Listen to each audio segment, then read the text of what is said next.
ക്യാൻസറിനെതിരെ പൊരുതാനായി Calicut city service സഹകരണ ബാങ്കും MVR cancer സെന്ററും സംയുക്തമായി അവതരിപ്പിക്കുന്ന ക്യാൻസർ ചികിത്സാ സഹായ പദ്ധതിയാണ് മാസ് കെയർ. വാർത്തകൾ തുടരുന്നു. National NGO confederation women's on wheels പദ്ധതിയിൽ ഇരുചക്ര വാഹനങ്ങൾ വിതരണം ചെയ്തു. വാഹനങ്ങളുടെ താക്കോൽ കൈമാറൽ ചടങ്ങ് IG KS സേതുരാമൻ IPS ഉദ്ഘാടനം ചെയ്തു. ആദ്യഘട്ടത്തിൽ 200 വനിതകൾ വാഹനം ഏറ്റുവാങ്ങി. നാഷണൽ NGO കോൺഫെഡറേഷൻ വനിതാ ശാക്തീകരണത്തിന്റെ ഭാഗമായി സംസ്ഥാനത്ത് നടപ്പിലാക്കുന്ന വുമൺസ് ഓൺ വീൽസ് പദ്ധതിയിൽ കോഴിക്കോട് ജില്ലയിൽ 1000 ഇരുചക്ര വാഹനങ്ങൾ വിതരണം ചെയ്തു. വാഹനങ്ങളുടെ താക്കോൽ വനിതകൾക്ക് കൈമാറി. North zone IG KS Sethuraman IPS ഉദ്ഘാടനം നിർവഹിച്ചു.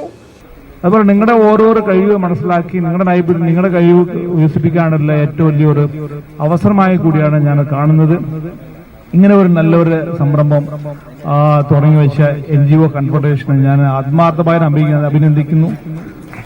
നിങ്ങൾ അതുപോലെ തന്നെ നേരത്തെ പറഞ്ഞ പോലെ ഈ സ്കൂട്ടർ വാങ്ങിക്കണം, എല്ലാം ശരിയാ. പക്ഷെ അതേ സമയത്ത് ഞാൻ നേരത്തെ പറഞ്ഞു, എന്റെ ജീവിതത്തിൽ ആദ്യത്തെ ആക്സിഡന്റ് എന്ന് പറയുന്നത് ഈ സൈക്കിൾ ആക്സിഡന്റാണ്. ഇപ്പോഴും ഞാൻ ഓർമ്മയുണ്ട്. തിരിഞ്ഞു പിടിച്ചു പോരുത്. നിങ്ങൾ വണ്ടികളെ ചെക്ക് ചെയ്തിട്ട് അതിന്റെ ശരിയായ രീതിയിൽ പോയി കഴിഞ്ഞാൽ ഒരു ആക്സിഡന്റ് ഒന്നും ഉണ്ടാകത്തില്ല. അതേ സമയത്ത് നിങ്ങളുടെ ഏറ്റവും വലിയ സ്വാതന്ത്ര്യമായിരിക്കും ഇത് മാത്രം പറഞ്ഞുകൊണ്ട് എല്ലാവിധ അഭിനന്ദനങ്ങൾ അറിയിക്കുന്നു. നന്ദി, നമസ്കാരം. ജവഹർ നഗറിലെ അഡ്വക്കേറ്റ് രാമൻകുട്ടി മേനോൻ മെമ്മോറിയൽ ഹാളിൽ വെച്ച് നടന്ന പരിപാടിയിൽ നാഷണൽ NGO കോൺഫെഡറേഷൻ ദേശീയ കൌൺസിൽ അംഗം ബേബി കിഴക്കേ ഭാഗം അധ്യക്ഷത വഹിച്ചു. Retired police superintendent CT Tom, Stars executive director father Jose Prakash, Jawahar Nagar AIDS association vice president Sayed Haris തുടങ്ങിയവർ സംസാരിച്ചു. 200 വനിതകൾക്ക് ഹോണ്ട ആക്ടീവ ഇരുചക്ര വാഹനം നൽകി. എൻ്റെ പേര് ശരണ്യ. ഞാനൊരു പ്രൈവറ്റ് സ്ഥാപനത്തിൽ ടീച്ചറായി വർക്ക് ചെയ്യാണ്.